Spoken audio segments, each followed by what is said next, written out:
ஹல்லேலூயா. இன்றைக்கும் வாக்குத்தத்த வார்த்தை உங்களோடு கூட பகிர்ந்து கொள்வதில் மிகுந்த சந்தோஷம். கர்த்தர் இந்த புதிய மாதத்திலே நமக்கு நம்முடைய ஆலயத்திற்கு தந்திருக்கிற அந்த ஆசீர்வாதமான வார்த்தை ஏசாயா 30ஆம் அதிகாரம் 19ஆம் வசனம். இனி நீ அழுது கொண்டிராய், இனி நீ அழுது கொண்டிராய். ஹல்லேலூயா. இந்த புதிய மாதத்திலும் ஏசப்பா நம்ம எல்லாருக்கும் சொல்ற ஒரு அன்பின் வார்த்தை, ஆறுதலான வார்த்தை, தைரியத்தை கொடுக்கும் வார்த்தை, உற்சாகப்படுத்தும் வார்த்தை. என் மகனே, என் மகளே, இனி நீ அழுது கொண்டிராய். அப்படின்னா இனிமே நாம அழப்போறது இல்லை. அல்லேலூயா. அழுகை என்பது ஒரு உணர்வின் வெளிப்பாடு. அந்த உணர்வின் வெளிப்பாடு எப்போ அழுகையா வரும் அப்படின்னா, தாங்க முடியல, இது என்னால் என்ன செய்ய முடியல, தாங்க முடியல. அது வலியா இருக்கலாம், வேதனையா இருக்கலாம், கஷ்டமா இருக்கலாம், ஏதாவது ஒரு பிரச்சனையா இருக்கலாம், அல்லது எதிர்பாராத ஒரு காரியமா இருக்கலாம், நம்முடைய வாழ்வில் ஏற்பட்ட தோல்வியோ அல்லது நாம் சந்தித்த இழப்போ அல்லது நமக்கு சரீரத்தில் ஏற்பட்ட பலவீனத்து நிமித்தம் உண்டாகும் பாதிப்போ அல்லது குடும்பத்தில் திடீர்னு வந்த ஒரு பிரச்சனையோ, வேலையில் நமக்கு எதிர்பாராத விதமாக வந்த ஒரு கஷ்டமோ, தொழிலில் ஏற்பட்ட நஷ்டமோ, அல்லது நம்முடைய வாழ்க்கை, குடும்பம், பிள்ளைகள், இப்படி பலதரப்பட்ட சூழ்நிலைகளில் இப்படிலாம் நடக்கும்னு நான் கனவுல கூட நினைக்கல. அப்படிலாம் ஒரு சூழ்நிலையை நம்ம சந்திக்கும் போது நீங்கள் அழு அப்படின்னு யாருமே என்ன செய்ய வேண்டாம், சொல்ல வேண்டாம். அது ஆணாக இருந்தாலும் பெண்ணாக இருந்தாலும் ஆட்டோமேட்டிக்காக நம்ம என்ன செஞ்சிருவோம், அழுதுருவோம். ஹல்லேலூயா. அப்படி அழுது கொண்டிருக்கிற தேவ பிள்ளைகளை பார்த்து கர்த்தர் சொல்றாரு, இனி நீ அழுது கொண்டிராய். நீங்க எந்த காரியத்தினால அழுதுட்டு இருந்தாலும், எந்த சூழ்நிலை உங்களை அழ வச்சிருந்தாலும், இந்த மாதம் உங்க கண்ணீர் களிப்பாய் மாறுகிற மாதம். உங்க புலம்பலை கர்த்தர் ஆனந்த களிப்பாய் மாற்றுவார். உங்க துக்கத்தெல்லாம் கர்த்தர் சந்தோஷமா என்ன செய்வார், மாற்றுவார். ஆண்டுடைய பிள்ளைகள் அழுது கொண்டிருப்பதை அவர் விரும்புகிறதே இல்லை. அவர் ஆனந்த தைலத்தினால் அபிஷேகம் பண்ணுகிறவன் பைபிள் சொல்லுது. அவர் கண்ணீரை களிப்பாய் மாற்றுகிறவன் பைபிள் சொல்லுது. அப்போ அதுக்கு எதிராய் நம்முடைய சூழ்நிலை இருந்தால், வாழ்க்கை இருந்தால், அதற்கு பொறுப்பாய் அவர் இருப்பார். அந்த கண்ணீரை மாற்ற என்ன செய்யணுமோ அதை அவர் செய்வார். நம்முடைய அழுகையை ஸ்டாப் பண்ணுறதுக்கு என்ன பண்ணணுமோ அதை கர்த்தர் பண்ணுவார். எத்தனை பேர் நீங்கள் இதை நம்புறீங்க? தாவீது மிகவும் அழுதான் அப்படின்னு பைபிள் எழுதப்பட்டிருக்கு. எப்போ அழுதான்? யோனத்தானும் தாவீது ரொம்ப டீப்பஸ்ட் ஃப்ரெண்ட்ஸ், க்ளோஸ் ஃப்ரெண்ட்ஸ். ரெண்டு பேருடைய ஆத்மாவும் ஒன்றோடு ஒன்று எப்படி இருந்தது, இணைந்திருந்தது. ஸ்திரீகளின் சிநேகத்தை பார்க்கும் ரெண்டு பேரும் அதிகமாக ஒருத்தர் என்ன செஞ்சிருக்கான், நேசித்திருக்கிறார்கள். ரொம்ப ஆச்சரியமான அன்புன்னு. ஆனால் இப்போ திடீர்னு ஒரு நெருக்கடியான சூழ்நிலை வருது. உங்கள் அப்பா என்னைய கொல்றதுக்கு ட்ரை பண்ணுறாரு, நாங்கள் வந்தால் கண்டிப்பாக என்னை கொன்றுவார், ஏன்ட்ட ஏதாவது தப்பு அப்படின்னு சொல்லி இருந்தால் நீரே என்னை கொன்று போடும் அப்படின்னு சொல்லும்போது, வெயிட் பண்ணு, எங்கள் அப்பா அப்படி தான் உன்னைய கொல்றதுக்கு இருக்கிறாரா, நான் செக் பண்ணுறேன், அது உறுதியாச்சுன்னா அதுக்கப்புறம் பார்ப்போம்னு சொல்கிறார். இப்போ யோனத்தான் வந்து தாவீதிட்ட சொல்கிறான், நீ சொன்னபடியே தான், எங்கள் அப்பா உன்னைய கண்ணில் பார்த்தாருன்னு என்ன செஞ்சிருவார், கொன்றுவார் அப்படின்னு ஒன்று பாருங்க. ரெண்டு பேரும் கட்டி பிடிக்கிறாங்க, ரெண்டு பேரும் அழுறாங்க, உடன்படிக்கை பண்ணுறாங்க. நீ தான் ராஜாவாக இருப்ப, நீ ராஜாவாக இருக்கும்போது என்னையெல்லாம் நீ என்ன செஞ்சுக்கோ, நினச்சிக்கோ அப்படின்னு சொல்கிறாரு. இப்போ பாருங்க, யோனத்தான் அரண்மனைக்கு போகிறாரு, தாவீது எங்கே போகிறாரு, காட்டுக்கு போகிறாரு. இப்போ இந்த பிரிவு இவங்க ரெண்டு பேரும் என்ன செய்யுது, அதில் பைபிள் சொல்லுது தாவீது மிகவும் அழுதான். உறவு முறியும் போது நம்முடைய கண்களில் கண்ணீர் தன்னால் என்ன செஞ்சிடும். அதுவும் பாருங்க, இந்த உறவுக்கு தாவீதிட்ட எந்த தப்பும் கிடையாது. இந்த உறவு முறியறதுக்கு தாவீது எந்த பாவம் என்ன செய்யல, பண்ணல. தாவீது உதவி தான் செய்யறான், தாவீது நன்மை தான் செய்யறான், தாவீது ஆதரவாக தான் இருக்கிறான், தாவீது இருப்பது அவர்களுக்கு ஆசீர்வாதம். ஆனால் அந்த உண்மை அவர்களால் என்ன செய்ய முடியல, புரிந்து கொள்ள முடியல, ஏற்றுக்கொள்ள முடியல. அப்போ காலத்தின் கட்டாயம் இந்த பிரிவு. அல்லேலூயா. ஆனால் தாவீது யோனத்தானை நினைச்சு அதுக்கப்புறம் அழுதுட்டே இருந்தான்னு பைபிள் கிடையாது. அவன் மரித்து போனான் என்று கேள்விப்பட்ட போதான் மறுபடி தாவீது அழுதானே தவிர இந்த பிரிவு அவனை அழ வைக்கல. அன்னைக்கு ஒரு நேரம் அழுததோட சரி, அதுக்கப்புறம் இந்த அழுகை தொடரவில்லை. காரணம், ஆண்டவர் தாவீதை பார்த்து சொன்னார், David, you are my beloved. Hallelujah. நீ என்னுடைய இருதயத்திற்கு ஏற்றவன். ஆமென். யோனத்தானின் சிநேகத்தை காட்டிலும் ஏன் அன்பு உன் மேல இருக்கு. இந்த அன்பு உன் தகப்பன் தாய்ட்டன்னு கிடைக்காத அன்பு. இந்த அன்பு நீ உண்மையாய் நேசித்த யோனத்தான் மூலமாய் உனக்கு கிடைக்காத அன்பு. இந்த அன்பு தலைமுறை தலைமுறையாய் தொடரும் அன்பு. ஆகவே தாவீதே, நீ என்னுடைய இருதயத்திற்கு ஏற்றவன். அந்த அன்பு அவனுக்கு கிடைத்த போது அவன் முகத்திலிருந்து வந்த கண்ணீர் என்ன செஞ்சுது? ஸ்டாப் ஆயிட்டு. ஆமென் சொல்லுங்க பார்க்கலாம்.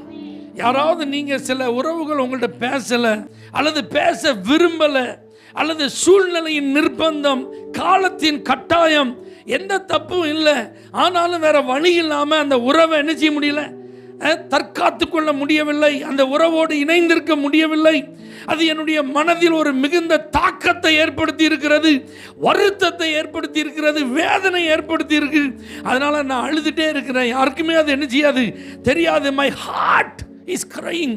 என் இருதயம் என்ன செஞ்சிட்டு இருக்கு, அழுது கொண்டிருக்கிறது என்கிற நிலையில் நீங்கள் இருப்பீர்களானால் இயேசு இன்றைக்கு உங்களை பார்த்து சொல்லுகிறார், இனி நீங்கள் அழுது கொண்டிருப்பது இல்லை.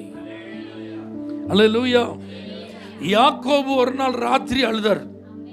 ஆமென்.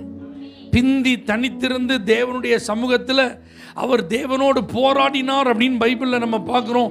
ஆதியாகமத்தில். ஆனால் ஓசியா 12ஆம் அதிகாரம் 4வது வசனத்தில் அவன் மிகவும் அழுதுன்றிருக்கு. இப்போ இவர் எதுக்கு அழுகிறாரு? தன்னுடைய அண்ணன் இவன் மேலே பகையில் இருக்கிறான், விரோதத்தில் இருக்கிறான். அவனை நேரில் சந்திப்பது இவனுக்கு கூடாத காரியம். கண்டிப்பா ஒரு பிரச்சனை வரும், கண்டிப்பா ஒரு ஆபத்து வரும், உயிருக்கு கூட சேதம் வர்றதுக்கு என்ன இருக்கு, வாய்ப்பு இருக்கு. அப்படின்னா என்ன அர்த்தம்? இப்போ இந்த சூழ்நிலையை எதிர்கொள்ள முடியாததினால் ஏற்பட்ட அழுகை. ஆமென். ஃபேஸ் பண்ண முடியாதபடி தான் நாளை தினத்தை சந்திக்கும் போது என்னால் தைரியமாக அந்த தினத்தை என்ன செய்ய முடியாது, சந்திக்க முடியாது. ஏசாவை நான் முகமுகமாக என்ன செய்ய முடியாது, பார்க்க முடியாது. ஏசாட்ட நான் என்னுடைய பிராணனுக்காக மன்றாடினாலும் அவன் மனம் இறங்குவானான்னு எனக்கு என்ன செய்யாது, தெரியாது. ஏன்னா அவன் என்னை விரோதித்திருக்கிறான், அவன் என்னை பகைத்திருக்கிறான், என்னை கொலை பண்ணணும்னு அவன் பிளான் பண்ணியிருக்கான். அப்போ அப்படிப்பட்ட ஒரு நபரை ஃபேஸ் பண்ணும்போது இந்த யாக்கோபு அழுதான். ஆனால் கர்த்தர் அந்த ராத்திரி அந்த அழுகைக்கு ஒரு முடிவை கட்டினார். அதுக்கப்புறம் மறுநாள் 2 பேரும் சந்திச்சாங்க, அழுதாங்க. இது அன்பினால் அழுதார்கள். அண்ணன் தம்பி உறவி நிமித்தம் அழுதார்கள். நீண்ட காலம் பார்க்காத அந்த பிரிவு நிமித்தம் அழுதார்கள். அந்த பாசம் ஒன்று இருக்கு பார்த்தீங்களா, உடன் பிறந்த பாசம். அல்லேலூயா. அந்த பாசத்தின் நிமித்தம் அவங்க என்ன செஞ்சாங்க, அழுதாங்க. பகைமை மறைந்தது, கசப்பு மறைந்தது, கோபம் மறைந்தது, விரோதம் மறைந்தது, தீங்கு செய்ய நினைக்கும் எண்ணம் மறைந்தது, சமாதானம் உண்டானது, அழுகை முடிவுக்கு வந்தது. ஆமென். அல்லேலூயா. அப்ப எதிர்கொள்ள முடியாத சூழ்நிலை நிமித்தம் நீங்கள் பயந்து அழுவீர்களானால் அந்த சூழ்நிலையில கர்த்தர் இன்றைக்கு சொல்லுகிறார், இனி நீ அழுது கொண்டிருப்பது இல்லை. இனிமே நீங்க எதிர்கொள்ள முடியல, ஃபேஸ் பண்ண முடியல, இதெல்லாம் என்னால் சமாளிக்க முடியாது, ஏதாவது நடந்துரும் சொல்லி அப்படி ஒரு பயத்தின் நிமித்தம் நீங்கள் அழ வேண்டியது என்ன செய்யாது, சொல்லுங்க, இன்மை இருக்கவே இருக்காது. எசேக்கியா ராஜாவை குறித்து எழுதப்பட்டிருக்கிறது, அவன் மிகவும் அழுதான். எதுக்கு அழுதான்? அவனுக்கு வந்த வியாதியில டாக்டர் சொல்லிட்டாரு காப்பாற்ற முடியாது. அப்படியா? ஆண்டவரே சொல்லிட்டாரு உன் ஆயுசு முடிய போகுதுன்ட்டு. அல்லேலூயா. உன் வீட்டு காரியத்தெல்லாம் நீ ஒழுங்குபடுத்து. ஆனால் பைபிள் சொல்றது அவன் கர்த்தரை நோக்கி பார்த்து மிகவும் என்ன செஞ்சான், அழுதான். அன்னைக்கு தான் அவன் வியாதிக்காக அழுத கடைசி நாள். ஆண்டவர் அன்னைக்கே மனம் இறங்கி உன் வியாதியில நீ மரித்து போவது இல்லை, உனக்கு உன் ஆயுள் நாட்களை 15 வருஷத்தை நான் கூட்டி தருகிறேன். அல்லேலூயா. அப்ப மரண கண்ணி தெரிப்புண்ட போது அழுகை நின்றது. மரணத்திற்கு ஏதுவான ஒரு சூழ்நிலையை நினைச்சு பார்க்கும்போது உங்களை அறியாமலே கண்களில் கண்ணீர் வடிகிறதா? கர்த்தர் செய்யும் ஒரு அற்புதம், கர்த்தர் தரும் ஒரு விடுதலை, கர்த்தர் தரும் ஒரு சுகம் உங்களுடைய கண்ணீரை ஃபுல் ஸ்டாப் வச்சு சுகாதேகியா உங்களை மாத்திரும், ஆரோக்கியம் உள்ளவர்கள் உங்களை மாத்திரும். அப்ப வியாதி நிமித்தம் நீங்கள் அழுது கொண்டிருக்க வேண்டியது இல்லை, பலவீனத்தின் நிமித்தம் நீங்கள் அழுது கொண்டிருப்பது இல்லை. என் வாழ்க்கையில் இப்படி ஒரு வியாதி வந்துட்டேன்னு சொல்லி நீங்க என்ன செய்ய போறதில்லை, நொந்து அழ போகிறது இல்லை. கர்த்தர் உங்கள் வியாதியிலிருந்து ஒரு சுகத்தை கொடுத்து அது நிமித்தம் வடிகிற கண்ணீரை ஆண்டவர் துடைப்பார். அல்லேலூயா. அன்னாள் மிகவும் அழுதாள்னு பைபிள் சொல்லு. அவருடைய வாழ்க்கையில நிந்தனை, அவமானம், குழந்தை இல்லை என்கிற குறைவு, குடும்ப பிரச்சனை, சந்தோஷமா இருக்க வேண்டிய நேரத்தில் என்ன செய்ய முடியல, சந்தோஷமா இருக்க முடியவில்லை. தேவனுடைய ஆலயத்துக்கு பண்டிகைக்கு வந்தா கூட அங்கேயும் வந்து இடைஞ்சல். இப்படிப்பட்ட சூழ்நிலையில் அவளுடைய கண்ணீர். ஆனால் கர்த்தர் அன்றைக்கு ஆலயத்தில் அவள் ஜெபித்து எழுந்தபோது அன்றைக்கு துடைக்கப்பட்ட அந்த கண்ணீரை ஆண்டவர் அப்படியே ஆனந்த களிப்பாய் மாற்றினார். என் இருதயம் களி கூறுகிறது. ஆமென். கர்த்தருக்குள் என் இருதயம் என்ன செய்யுது, களி கூறுகிறது. ஆமென். அப்ப கடந்த 8 மாதங்கள் வரைக்கும் ஏதாவது ஒரு குறைவு நிமித்தம் நீங்கள் அழுதிருப்பீர்களானால், அல்லது நிந்தனை நிமித்தம் அழுதிருப்பீர்களானால், உங்களுடைய குறைவு சுட்டி காட்டப்பட்டு அதன் நிமித்தம் பரிகாசம் செய்யப்பட்டு உங்களுடைய சந்தோஷம் உங்களை விட்டு எடுக்கப்பட்டு இருக்குமானால், சந்தோஷமா எல்லாரும் இருக்கும்போது நீங்க மட்டும் அழுதுட்டு இருக்கிற ஒரு நிர்பந்தமான நிலை இதற்கு முன்பு இருந்திருக்குமானால், இன்றைக்கு ஆவியானவர் சொல்லுகிறார், இந்த மாதம் நீங்கள் அழுது கொண்டிருப்பதில்லை. அல்லேலூயா. எந்த காரியத்திற்காக நீங்க அழுதாலும் கர்த்தர் அதுக்கெல்லாம் ஃபுல் ஸ்டாப் வைக்க போறார். என் குடும்பம் சரியில்லை அதனால எனக்கு அழுகையா வருதுன்னு சொல்றீங்களா, அந்த அழுகையை கர்த்தர் மாற்றுவா. என் கணவர் சரியில்லை அதனால எனக்கு அழுகையா இருக்குன்னு சொல்றீங்களா, கர்த்தர் அதை மாற்றுவா. என் பிள்ளைகள் சரியில்லை அதனால தான் நான் அழுதுட்டு இருக்கேன்னு சொல்றீங்களா, கர்த்தர் அதற்கு ஒரு முடிவை தருவா. எனக்கு பொருளாதாரம் சரியில்லை, நெருக்கடி, ஆகவே நான் அழுகிறேன்னு சொல்றீங்களா, அதையும் கர்த்தர் சரி பண்ணுவா. வாழ்க்கையினுடைய எந்த காரியங்கள் உங்களை அளவச்சிட்டு இருந்தாலும் அந்த அழுகைக்கு தான் ஆண்டவர் இன்னைக்கு சொல்றார், என் பிள்ளைகளே இனிமே நீங்க அழுது கொண்டு இருப்பது இல்லை. அல்லேலூயா. இனிமே ஆண்டவர் உங்க கட்டில கண்ணீரால நடக்க விட மாட்டார். உங்க இரவு இனிமே கண்ணீர்ல கலக்க போகிறது இல்லை. ஆமென். மாலையில் அழுகை என்றால் காலையில் அக்களிப்பு. இந்த ஆண்டவர் யார் தெரியுமா, உங்கள் முகங்களில் இருந்து வடிகிற கண்ணீரை துடைக்கிற ஒரு தேவன். அல்லேலூயா. உன் விண்ணப்பத்தை கேட்டேன், உன் கண்ணீரை கண்டேன் என்று ஆண்டவர் இன்றைக்கும் உங்களை பார்த்து சொல்லுகிறார். நீங்க ஏன் அழுதீங்கிறத ஆண்டவர் அறிஞ்சதுனால தான் உங்கள்கிட்ட கர்த்தர் பேசி கொண்டிருக்கிறோம். என் பிள்ளை சாகிறத என்னால் பார்க்க முடியாது என்று அம்பு பாய்கிற தூரத்தில் போய் இருந்து அழுது கொண்டிருந்த ஆகாரின் அழுகுரலையும் அந்த பிள்ளையின் அழுகுரலையும் அறிந்து ஆண்டவர் நிரந்தரமான ஒரு தீர்வை கொடுத்தது சத்தியமானால், நீங்க ஆலயத்தில் வந்து ஜெபித்ததையும், ஆண்டவர் சமூகத்தில் ஜெபித்ததையும், காலையில் ஜெபித்ததையும், மாலையில் ஜெபித்ததையும், இரவில் ஜெபித்ததையும், உபவாசித்து ஜெபித்ததையும், கண்ணீரோடு நீங்கள் எப்பொழுதெல்லாம் கர்த்தரை நோக்கி பார்த்தீர்களோ அதை அத்தனையும் கர்த்தர் அறிந்திருக்கிறபடினால தான் இன்னைக்கு இந்த பதில் உங்களுக்கு வருகிறது. இனி நீங்கள் அழுது கொண்டிருப்பது இல்லை. ஹல்லேலூயா. இனிமே உங்க கண்கள்ல இருந்து ஆனந்த கண்ணீர் தான் வரப்போகுது. ஹல்லேலூயா. துக்கத்தினால் இனிமே நீங்க அழப்போறதில்லை, வேதனையினால நீங்க அழப்போறதில்லை, வியாதியினால நீங்க அழப்போறதில்லை, குறைச்சலினால அழப்போறதில்லை, ஆமென், நிந்தனைகளினால நீங்க அழப்போறதில்லை, பிரச்சனைகளினால அழப்போறதில்லை, பாதிப்புகளினால நீங்க அழப்போகிறது இல்லை. நம்முடைய அழுகைக்கெல்லாம் கர்த்தர் ஒரு முடிவை தருவார். ஆமென். இப்போ இந்த 30ஆம் அதிகாரத்தை மையமாக வைத்து யார் அழுது கொண்டிருப்பார்கள், யார் அழாமல் இருப்பார்கள், அதை தான் நான் செய்தியாக சொல்ல போகிறேன். வாக்குத்தத்தம் நமக்கு வந்துட்டு. ஆமென். இனி நீ அழுது கொண்டிராய். அப்போ நான் அழுதுட்டு இருக்கிற ஒரு ஆளாக இருக்க போகிறேன்னா, அழாமல் இருக்க போகிற ஒரு ஆளாக இருக்க போகிறேன்னா, நீங்கள் வசனத்தை மையமாக வச்சு என்ன செஞ்சிடணும், முடிவு பண்ணிடணும். அல்லேலூயா. யார் அழுதுட்டு இருப்பா? 30ஆம் அதிகாரம் 2வது வசனத்தை பார்த்தீங்கன்னா, என் வாக்கை கேளாமல். அல்லேலூயா. ஆண்டவர் சொல்ற வார்த்தை இருக்கு பார்த்தீங்களா, அதெல்லாம் யாருடைய நலனுக்காக, யாருடைய ஆசீர்வாதத்துக்காக, நம்முடைய நலனுக்காக, நம்முடைய ஆசீர்வாதத்துக்கு, நாம நல்லா இருக்கணுங்கிறதுக்கு தான் ஆண்டவர் பேசுறார். அப்ப அந்த வார்த்தையை யாரு கேட்கலையோ அவங்க அழுவாங்க. சிம்பிள். ஆண்டோடைய வார்த்தையை நான் காது கொடுத்து கேட்க மாட்டேன், ஆண்டோடைய வார்த்தைக்கு நான் கீழ்ப்படிய மாட்டேன், அப்படி யாராவது இருந்தா அவங்க கன்ஃபார்மா அழுதுட்டு தான் இருப்பாங்க. ஆமென் சொல்லுங்க பார்க்கலாம். அந்த வசனம் அடுத்து எப்படி தொடர்கிறது? பார்வோனின் பலத்தினாலே பலக்கவும் எகிப்தின் நிழலிலே ஒதுங்கவும் வேண்டும் என்று எகிப்துக்கு போகிறவர்களும் ஆகிய. அல்லேலூயா. இஸ்ரவேல் ஜனங்களை ஆண்டவர் எங்க இருந்து தான் கொண்டு வந்தாரு? எகிப்தின் அடிமைத்தனத்திலிருந்து தான் கொண்டு வந்தார். வெளியில கொண்டு வரப்பட்ட இந்த இஸ்ரவேலரை மறுபடி பார்வோன் துரத்தினான். அப்போ ஆண்டவர் அன்னைக்கே ஒரு வாக்குத்தத்தம் கொடுத்தார். என்ன வாக்குத்தத்தம் கொடுத்தார்? இன்றைக்கு நீங்கள் காண்கிற எகிப்தியரை இனி என்றைக்குமே என்ன செய்ய மாட்டீங்க, காண மாட்டீர்கள். அல்லேலூயா. அப்ப எகிப்துக்கு மறுபடி திரும்ப போகக்கூடாதுங்கிறது கர்த்தருடைய பிரமாணம். ஆண்டுடைய விருப்பம். ஏன்னா எகிப்தை நீங்க நம்புறது இனிமே வேஸ்ட். அதான் 7வது வசனம் சொல்றது, எகிப்தியர் சகாயம் பண்ணுவது வியர்த்தமும் வீணுமாம்.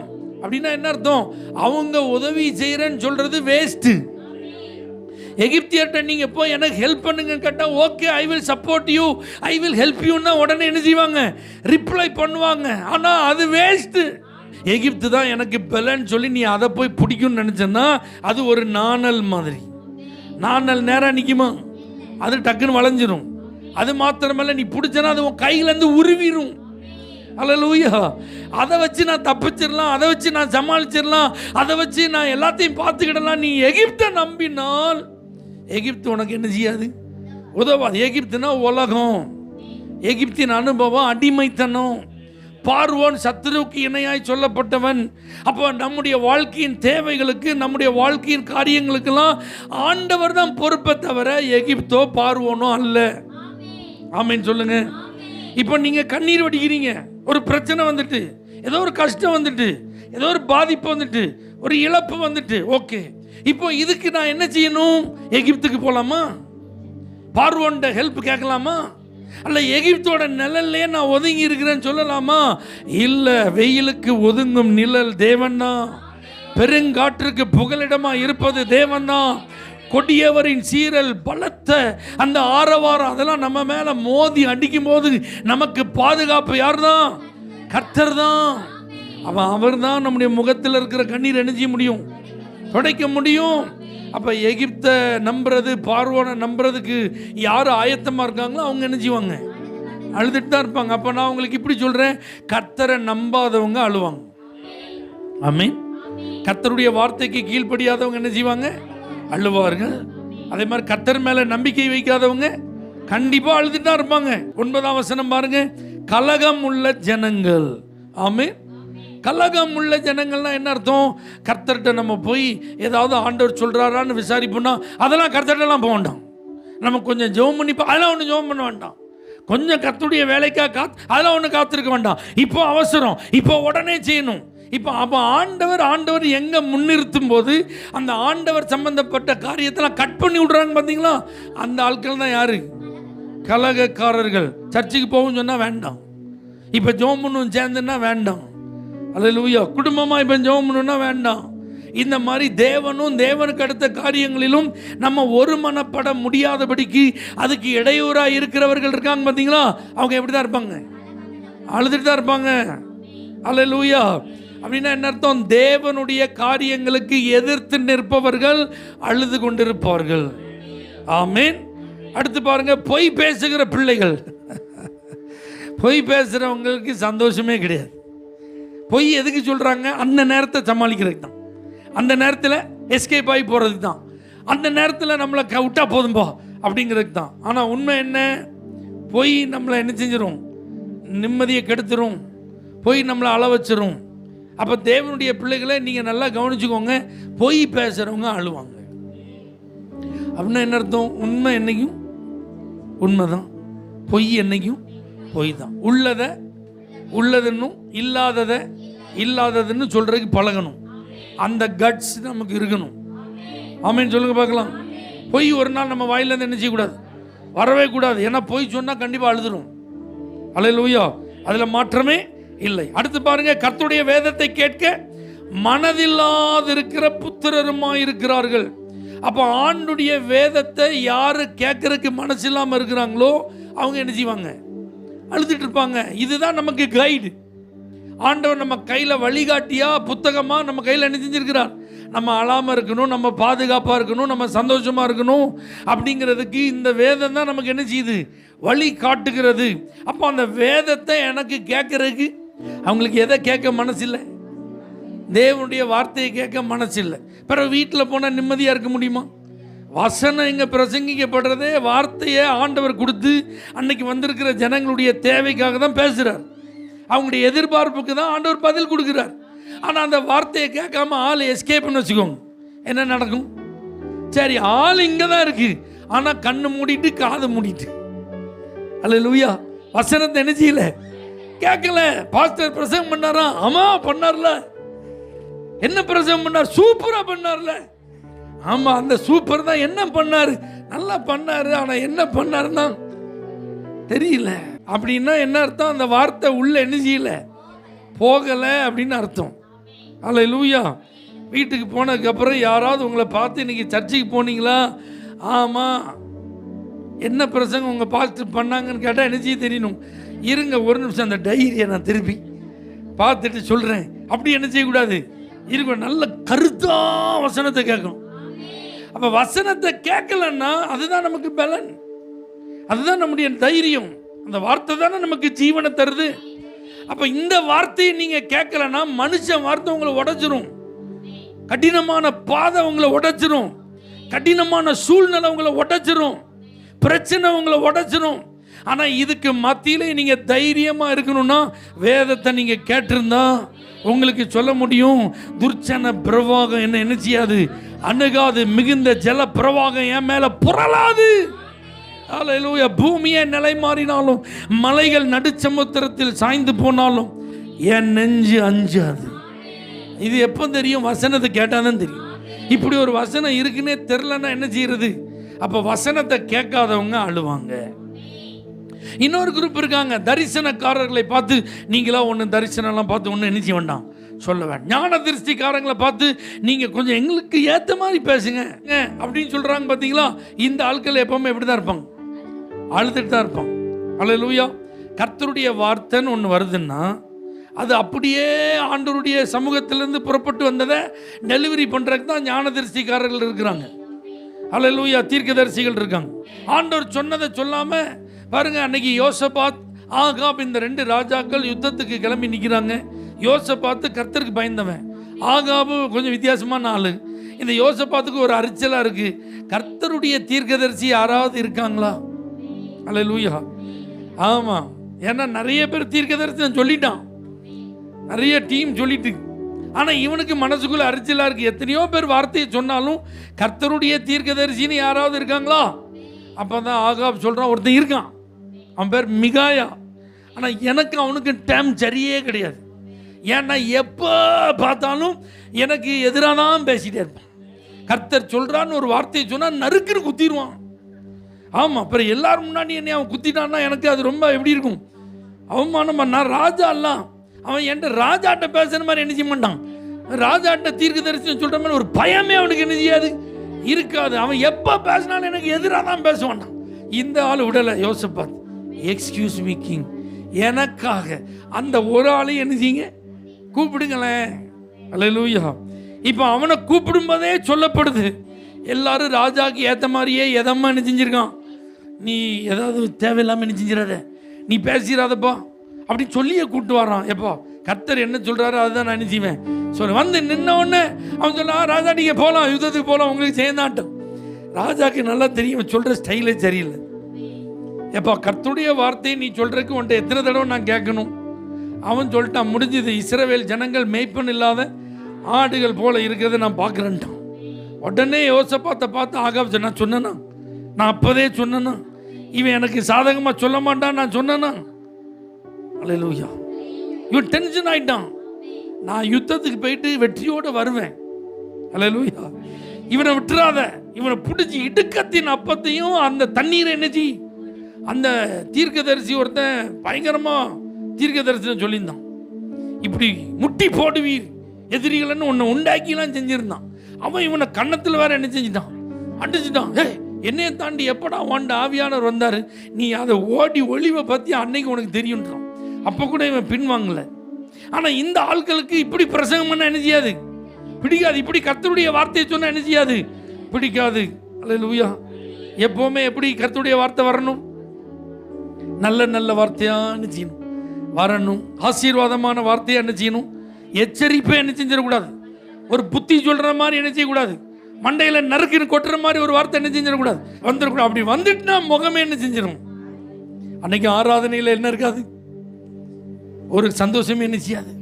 இன்னைக்கு பாஸ்டர் என்ன கடுப்பில் வந்தாரோ தெரியல, போடு போட்டு நின்று செஞ்சிட்டாரு, போட்டாரியா வெள்ளு வெள்ளு நின்று செஞ்சிட்டாரு. பாஸ்டர் மாம்சத்தில் வெளுத்தாருன்னா அது பாஸ்டர் யாருக்கு கணக்கு கொடுக்கணும்? ஆனால் கர்த்தர் அந்த ஆலயத்தில் உள்ள ஜனங்களுக்கு ஆவியால் பேசியிருந்தாருன்னா அதை ஏற்றுக்கொண்டு தான். அப்ப பாருங்க, ஆவியானுடைய சத்தத்தை ஏற்றுக்கொள்ளாதவர்கள் அழுவார்கள். ஆண்டவர் என்ன சொல்றாரோ அதை அப்படியே உள்வாங்க பழகணும். அது கசப்பா இருந்தாலும் வாங்கிடணும். ஆமென் சொல்லுங்க. அது நமக்கு மருந்து தான். எத்தனை பேர் அதை நம்புறீங்க? அல்லேலூயா. அடுத்து பாருங்க, ஆண்டவர் என்ன சொல்றாரு? நீங்கள் வழியை விட்டு பாதையை நின்று விலகி. அப்படின்னா யார் அழுவா? கர்த்தர் நியமித்த பாதையிலிருந்து விலகி இருக்காங்களே அவங்க அழுவாங்க. நீங்க எத்தனை பேர் நம்புறீங்க? உங்க ஒவ்வொருத்தருக்கும் ஒரு ட்ராக் இருக்கு. நம்ம எல்லாருக்குமே கர்த்தர் ஒரு நியமன பாதையை வைத்திருக்கிறோம். நம்ம எல்லாரும் இதில் தான் டிராவல் பண்ணி ஆகணும். இல்லை, அவங்க டிராவல் பண்ணுற பாதை கொஞ்சம் நல்லா நினைச்சிது, ஸ்மூத்தாக இருக்குது, நானும் அதே மாதிரி போனால் எனக்கும் கொஞ்சம் நல்லா இருக்கும்னு நினைச்சிது தோணுதுன்னு இன்னொருத்தருடைய பாதையில் பயணிக்க நம்ம என்ன செய்யக்கூடாது? நினைக்கக்கூடாது. உலகம் டிராவல் பண்ணுற ட்ராக்கே வேறு, தேவ பிள்ளைகள் நாம் பயணம் பண்ணுற ட்ராக் வேறு. அப்போ வழியை விட்டு விலகிறவங்க அழுவாங்க. அல்லேலூயா. அடுத்து பாருங்க 12வது வசனம். நீங்கள் இந்த வார்த்தையை வெறுத்து இடுக்கமும் தாறுமாறும் செய்கிறத நம்பி அதை சார்ந்து கொள்ளுகிறபடியினால். அப்படின்னா என்ன அர்த்தம்? கர்த்தர் இதை தெளிவாக சொல்லிட்டாருன்னு தெரிஞ்சதுக்கு அப்புறமும் தாறுமாறானதை தான் நான் என்ன செய்வேன்? நம்புவேன் அப்படின்னு மனம் துணிந்தவர்கள் அழுவாங்க. தங்களுடைய இருதயத்தை கடினப்படுத்துறவங்க அழுவாங்க. நான் விசுவாசிக்கிறேன், இதுவரைக்கும் சொன்ன இந்த வார்த்தைகளிலே நம்மில் யாரும் இல்லை. கர்த்தருடைய வாக்கை நாம் கேட்பவர்கள், அல்லேலூயா, கர்த்தரையே நம்பி இருப்பவர்கள், கர்த்தருடைய காரியத்திற்கு எதிராய் செயல்படாதவர்கள், பொய் பேசுறத முற்றிலும் வெறுக்கிறவர்கள், கர்த்தருடைய வேதத்தை கேட்க மனதாயிருப்பவர்கள், ஆண்டவர் என்ன சொன்னாலும் அதை அப்படியே உட்கொள்ளுகிறவர்கள், வழியை விட்டு விலகாதவர்கள், மாறுபாடுக்கு ஒப்பு கொடுக்கப்படாதவர்கள், தாறு மாறானவைகளுக்கு இடம் கொடுக்காதவங்க, இருதயத்தை கடினப்படுத்தாதவர்கள். அல்லேலூயா. இப்ப யாரு அழமாட்டா? இதுவரைக்கும் யாரு அழுவா? அப்ப நீங்க திடீர்னு அழுறீங்கன்னா இதை செக் பண்ணி பார்த்து இந்த லிஸ்ட்டை, ஒருவேளை இதுல ஏதாவது ஒன்று இருக்கிறதுனால தான் நான் அழுகுறனோ அப்படின்னு செக் பண்ணிடணும். ஓகேயா? அல்லேலூயா. இப்ப யாரு அழமாட்டா?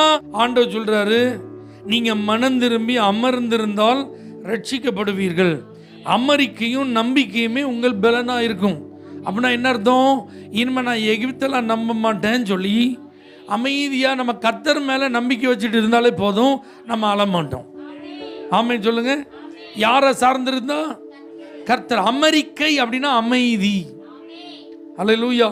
நம்பிக்கைன்னா நம்ம நம்பிக்கையில் கர்த்தர் மேலே நாம் வைக்கிற, அப்போ நல்ல ரிலாக்ஸா, கூலா, டென்ஷன் இல்லாமல், பதட்டம் இல்லாமல், சைலண்டா, அது அடிக்கட்டும் பெருசா, அது தலைக்கு மேலே போட்டு வெல்லம். ஆனால் நான் அமைதியாக ஆண்டவர் சமூகத்தில் உட்கார்ந்து, கர்த்தாவே நான் உங்களை நம்புகிறேன். நீங்கள் நிறைய வாக்குத்தத்தம் தந்திருக்கீங்க, நீங்கள் நிறைய தரிசனம் தந்திருக்கீங்க, நீங்கள் சொப்பனம் தந்திருக்கீங்க, திட்டமும் தெளிவுமா நீங்கள் என்கிட்ட பேசியிருக்கீங்க. அதனால் நான் உங்களையும் உங்கள் வார்த்தையையும் நான் உங்கள் வல்லமை என்ன செய்கிறேன்? நம்புகிறேன் அப்படின்னு சொல்லிட்டு அமைதியாக இருந்தால் போதும், நாம் அழமாட்டோம். அடுத்து யார் அழமாட்டான்? 18வது வசனம் பாருங்க. ஆனாலும் உங்களுக்கு இறங்கும்படி கர்த்தர் காத்திருப்பார், உங்கள் மேல் மனதுருகும்படி எழுந்திருப்பார். ஏன்னா கர்த்தர் நீதி செய்கிற தேவன், அவருக்கு காத்திருக்கிற அனைவரும் பாக்கியவான்கள். அல்லேலூயா. அப்ப கர்த்தர் மேல நம்பிக்கையாய் இருப்பவர்கள் அழமாட்டாங்க, கர்த்தருக்கு காத்திருக்கிறவர்கள் அழமாட்டாங்க. இப்ப எனக்கு ஆண்டவர் மேல நம்பிக்கை இருக்கு, ஆனா இன்னும் காரியம் நடக்கல, நான் எதிர்பார்த்தது கிடைக்கல. இப்ப நான் வெயிட் பண்றேன். யாருக்கு? கர்த்தருக்கும் அவருடைய டைமிங்கும், அவருடைய நேரத்திற்கு நான் காத்திருக்கிறேன். அவர் செய்கிறத அவர் கண்டிப்பா செய்வார். அவர் செய்கிறதை யாரும் என்ன செய்ய முடியாது? தடுக்க முடியாது. அப்ப கர்த்தருக்காக நான் காத்திருக்கிறேன்னு சொல்றவங்க அழமாட்டான். அல்லேலூயா. ஏன் தெரியுமா? நான் இன்னும் உங்களுக்கு புரியுற மாதிரி சொல்லட்டுமா? இப்போ பாருங்களேன், ஒரு பெரிய பிரச்சனை, ஒரு 3 days நான் உட்காந்து இதுக்காக ஜெபம் பண்ண போறேன்னு நான் பிளான் பண்ணிட்டேன். இந்த குறிப்பிட்ட நாளில், இந்த குறிப்பிட்ட நேரத்தில், இந்த குறிப்பிட்ட இடத்துல நான் இந்த காரியத்திற்காக கர்த்தருடைய சமூகத்தில் காத்திருக்க போகிறேன் அப்படின்னு நீங்கள் முடிவு பண்ணி அங்கே போறீங்கன்னா, பைபிள் சொல்லுது, உங்களுக்கு இறங்கும்படி கர்த்தர் காத்திருப்போம். என் பிள்ளை எனக்கு காத்திருக்க தன்னை ஆயத்தப்படுத்தும் போது அவர்கள் மேல் அந்த ஆசீர்வாதத்தை கொடுக்க மனதுருக்கத்தோடு அவர் காத்திருக்கிறார். அப்ப நாம காத்திருக்கிறத ஸ்டார்ட் பண்ணிட்டாலே போதும், நமக்கு இறங்கும்படி ஒரு தேவன் காத்திருக்கிறார். ஒரு ஆமென் சொல்லுங்களேன். அல்லேலூயா. அடுத்து பாருங்க 20வது வசனத்தில், உன் கண்கள் உன் போதகர்களை காணும். அல்லேலூயா. நீங்கள் வலதுபுறமாய் சாயும் போதும் இடதுபுறமாய் சாயும் போதும் வழி இதுவே, இதிலே நடவுங்கள் என்று உங்களுக்கு பின்னாலே சொல்லும் வார்த்தையை உங்கள் காதுகள் கேட்கும். ஆமென் சொல்லுங்க பார்க்கலாம். அப்போ ஆண்டவர் யாரை அழமாட்டாங்கன்னு சொல்றாருன்னா, போதகர்களுடைய ஆலோசனையை கேட்டு நடக்கிறவங்க அழமாட்டாங்க. தன்னிச்சையா நாம எதையும் முடிவு பண்ணக்கூடாது. ஆமென். சுயநலமா நாம எதையும் முடிவு பண்ணக்கூடாது. சொந்த காரியமாக இருந்தாலும் சரி, தேவனுடைய மனிதர்களை கர்த்தர் உங்களுக்கு தந்திருக்கும் போது அவர்கள் வாயிலிருந்து புறப்பட்டு வருகிற ஆலோசனைகள் உங்களுக்கு ஆசீர்வாதமாக மாறும். எந்த காரியமாக இருந்தாலும் போதகரோடு நீங்கள் கலந்து ஆலோசித்து நீங்கள் செய்வீர்களானால் அங்கே அழுகை இருக்காது. ஐயோ நான் போதகத்தை வெறுத்தேனே, கடிந்து கொள்ளுதலை என் மனம் கேளாமல் போயிட்டேங்கிற நிலைமை அப்போ வராது. நான் சொல்ல எத்தனை பேருக்கு புரியுது? ஏன்னா சில நேரத்தில் உங்களுக்கு வழி இதுதானான்னு தெரியாது. நீங்கள் வலதுபுறம் போகணுமா இடதுபுறம் போகணுமான்னு தெரியாது. டெசிஷன் மேக்கிங்ஸில் சில கன்ஃபியூஷன்ஸ் வர்றதுக்கு என்ன இருக்குது, வாய்ப்பு இருக்குது. அப்போ நீங்கள் பாஸ்டர்கிட்ட வந்து இதுதான் இந்த காரியம், இதை இப்படிலாம் செய்யலான்னு நினைக்கிறோம், ஆனால் இதில் தேவனுடைய வழி நடத்துதல் வேணும், ஆலோசனை வேணும், நீங்கள் இதற்காக ஜெபம் பண்ணுங்க பாஸ்டர்ன்னு சொன்னீங்கன்னா அந்த நேரத்தில் ஆவியில் சில நேரத்தில் கர்த்தர் என்ன செய்யலாம், அதை உணர்த்தலாம். அல்லது பாஸ்டர் சொல்லுவார், நீங்கள் வெயிட் பண்ணுங்க, இதற்காக நான் ஜெபம் பண்ணி உங்களுக்கு என்ன செய்கிறேன் சொல்கிறேன். அப்படிப்பட்ட ஒரு நல்ல ஆலோசனைக்கு செவி கொடுப்பவர்கள் அழுவது இல்லை. அடுத்து பாருங்க 22, சீ போ அப்படின்னு சொல்கிறவங்க அழமாட்டாங்க. எதை? உருவ வழிபாட, விக்கிரகங்களை, தேவன் இருக்க வேண்டிய இடத்துல தேவனை வைக்காம வேற எதையாவது வைத்தவர்கள். ஆமென் சொல்லுங்க. அதை சீ அப்படின்னு தூக்கி போட்டாங்கன்னா அவங்க அழமாட்டாங்க. மோவாப் தேசத்தை விட்டு சீனா யார் வந்தா? ரூத் வந்தா. ஆண்டவர் விட்டாரா? அல்லேலூயா. ஒரு பால் போயிட்டா, அவளும் அழுதா, இவளும் அழுதா. ஆனால் அவள் அழுதுட்டு திரும்ப போயிட்டா. ஆனால் இவள் அழுதா, உறுதியாக இருந்தா. அதுக்கப்புறம் ரூத் ஆண்டவர் அளவே விடலை. ஆமென் சொல்ல. ஏன்? சீ போ அப்படின்னு தூக்கி எறிஞ்சிட்டு வந்ததுனால. ஒன்ஸ் தலையை சுற்றி அடிச்சு தூர போட்டோம்னா போட்டது தான். அல்லேலூயா. எது உங்களுக்கு இடரெல்லாம் இருக்குங்கிறது தோணுதோ அதெல்லாம் தூக்கி என்ன செஞ்சிடணும், எரிஞ்சிடணும். அப்படி எரிஞ்சிட்டா அழமாட்டோம். ரைட். இப்போ அழுது கொண்டிராய் அப்படின்னு ஆண்டவர் சொல்லிட்டாரு. அப்போ அந்த அழுகைக்கு ஏதாவது ரிப்ளை இருக்கணும்ல, ஏதாவது பதில் இருந்தால் தானே அழமாட்டோம். அதையும் ஆண்டவர் சொல்கிறார் பாருங்க. அப்பொழுது நீ நிலத்தில் விதைக்கும் உன் விதைக்கு அவர் மழையையும் நிலத்தின் பலனாகிய ஆகாரத்தையும் தருவார். 23 இருக்கு. ஆமென் சொல்லுங்க. விதைக்கு ஆண்டவர் மழையை தருவாராம், நிலத்தின் பலனா ஆகாரத்தை தருவார். அப்படின்னா என்ன அர்த்தம்? நீங்கள் எதுக்காக அழுதிங்க அப்படிங்கிறத ஆண்டவர் அறிந்து உங்கள் பிரயாசத்துக்கு பலன் கொடுத்துருவார். ஆமென் சொல்லுங்க. நீங்கள் அழுததுக்கு ஒரு காரணம் இருக்குது பார்த்தீங்களா, அதுக்கான பலனை தந்துட்டாருன்னா நீங்கள் அழுவீங்களா? அழமாட்டோம்ல. நம்முடைய பிரயாசத்திற்கு இந்த மாதம் பலன் வரும்போது நம்முடைய அழுகை ஆட்டோமேட்டிக்காக ஸ்டாப் ஆயிடும். அது மாத்திரமல்ல, அது கொழுமையும் புஷ்டியுமாக இருக்கும். அப்படின்னா செழிப்பாக இருக்கும். செழிப்பாக இருக்கிறவங்க அழுவாங்களா? ஆமீன். நல்ல முக கலையோட கலகலன்னு அவங்க இருப்பாங்கல்ல, செழிப்பு. ஆமீன் சொல்லுங்க. முதல் தரமானதை ஹேண்டில் பண்ணுறவங்க எப்படி இருப்பாங்க? ஃபர்ஸ்ட் கிளாஸை தான் யூஸ் பண்ணுவாங்க. அவங்க அழுதுட்டு இருப்பாங்களா? ஆமீன். அவங்க அழுவாங்களா? அவங்க அழ மாட்டாங்க. ஏன்னா த பெஸ்ட்டை அவங்க யூஸ் பண்ணுறாங்க. ஆமீன். அப்போ இனி நீ அழுது கொண்டிராயினா ஆண்டவர் உங்களுக்கு தரப்போகிறதெல்லாம் முதல் தரமானதாக இருக்கும், நன்மையானதாக இருக்கும், செழுமையாக இருக்கும். அது ரொம்ப ஆசீர்வாதமாக உங்களுக்கு இருக்கும். விசாலமா அப்படின்னா என்ன அர்த்தம்? இனிமே நெருக்கடி கிடையாது, இனிமே இடைஞ்சல் கிடையாது. அல்லேலூயா.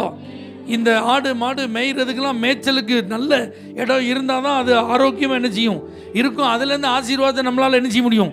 ஆபிரகாமின் மந்தை மேய்ப்பர்களுக்கும் லோத்துவின் மந்தை மேய்ப்பர்களுக்கும் எதனால வாக்குவாதம் உண்டாச்சு? இந்த இட பிரச்சனை தான்.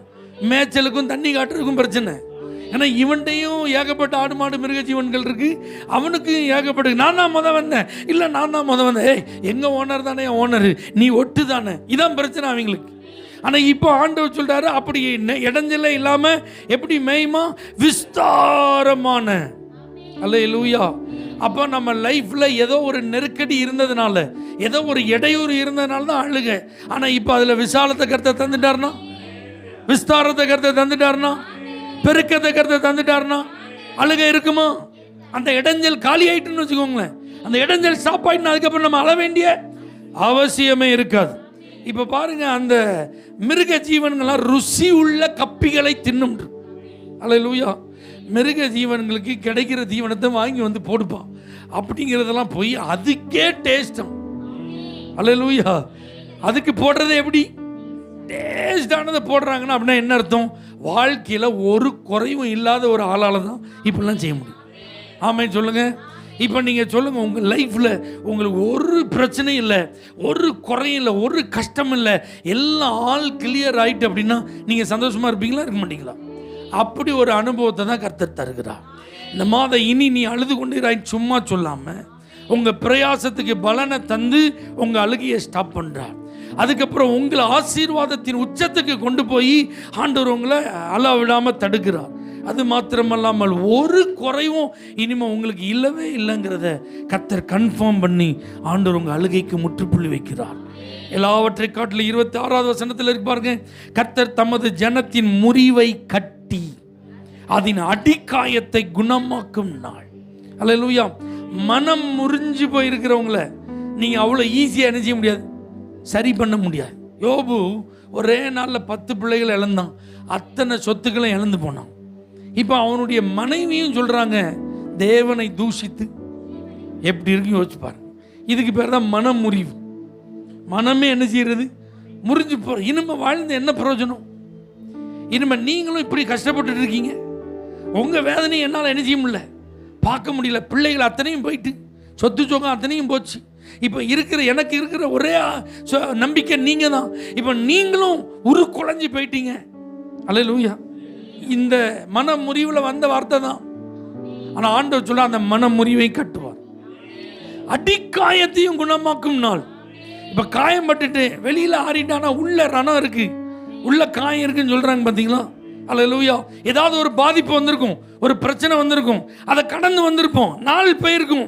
அதை நான் மறக்கணும்னு நினைச்சா கூட அதை என்னால் என்ன செய்ய முடியல, மறக்க முடியல. அதனுடைய தாக்கம் இன்னும் உள்ளுக்குள்ள இருந்துட்டு தான் இருக்குன்னு சொல்றேன் பார்த்தீங்களா?